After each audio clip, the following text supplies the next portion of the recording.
I have a kind of a personal question because it meant so much to me. One of my segues into doing what I do now is reading first Gabriel Coco well, at the same time, really, Gabriel Coco and your essay, The Responsibility of Intellectuals, which had a huge influence on me and, who knows, probably thousands of others. And I was curious, I mean, it's about Vietnam, but why did you particularly want to address it to the intellectual community? Um, and make that kind of statement, essentially making a comparison, a very powerful comparison at the end with the Nazi paymaster, right? What have I done? Well, you have to look at the history of that essay. It appeared in a place which you'd never believe. It was a talk at Harvard to the Hillel Foundation Oh, in 1966, which they published in their journal, Mosaic, the Harvard oh, Journal. I did not know that. Uh, Bob Silver, who was the editor of the New York Review, somehow Yeah. got wind of it and asked me if I could write it up and add the footnotes and so on and make it look respectable for the journal. But it was aimed at the Harvard intellectual elite, that's the liberals, the Kennedy liberals, basically. And it's right at the center of it.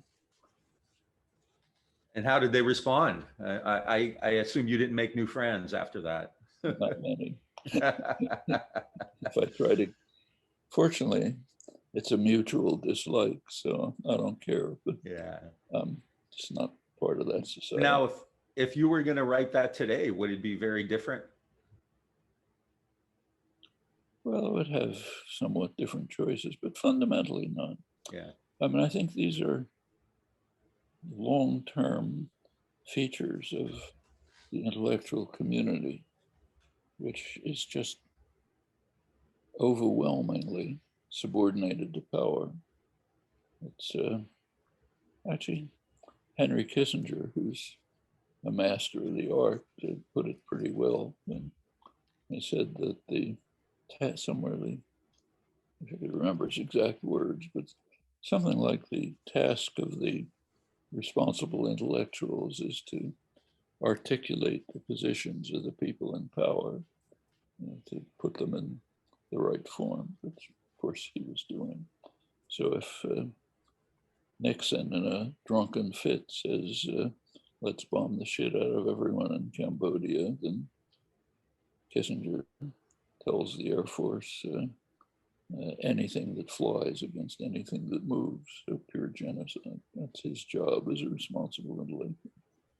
And I think that pretty much remains. One of my favorite articles, which you may recall, is by McGeorge Bundy in 1968 in Foreign Affairs, right at the time that all this stuff was peaking.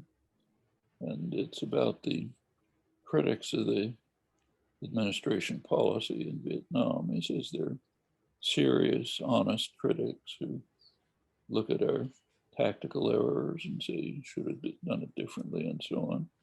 Then he said there are what he called the wild men in the wings, the people who question our motives or who look at the roots of what we're doing as if we could be anything but benevolent, magnificent people trying to do the best for everything. And that remains without a change. So it's pretty striking at 1975 when the war formally ended.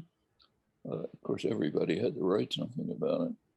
And I reviewed it all. It was pretty interesting. The views ranged from the right wing, stab in the back, didn't try hard enough, so on and so forth, over to the left, which is always the more interesting. So way out at the left, you get Anthony Lewis, New York Times, can't go farther than that.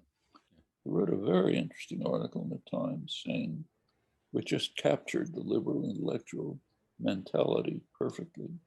This is 1975. I don't have to tell you what Indochina looked like by then. Okay, but here's Lewis, says, the US began the war with blundering efforts to do good, by definition. But by 1969, it was clear that it was a disaster and we couldn't bring democracy to South Vietnam at a cost acceptable to ourselves. So kind of mistake all along. And that's the way the war is looked at, even by much of the left. It's called a failure. Why was it a failure? It was a big success. I mean, they achieved the major goals. They destroyed Indochina. It's not going to be a model for anyone. They installed dictatorships in every other country in the regions that never spread, never compelled Japan to accommodate to an independent Southeast Asia. Substantial victory. Yeah. Even the left doesn't understand that, because they're all captured in the idea that somehow we made a mistake. That's the worst that we can do. We can't be rational imperialists. That's inconceivable. Some years ago, I think the 30th anniversary, I did an interview and I said, if LBJ came back to life, he'd say, hot damn, we won this war, you know? It was a very interesting article quoting Bundy. I could find it in retrospect when Mac Bundy was talking about it. He said, we should have really stopped the war in 1965 after the Suharto massacres in Indonesia, because that really meant nobody's going to fall, no dominoes. We've got the whole area under control, all run by vicious murderers. So what do we need the war in Vietnam for anymore? Smart guy. Yeah. He's right. Yeah. I wish the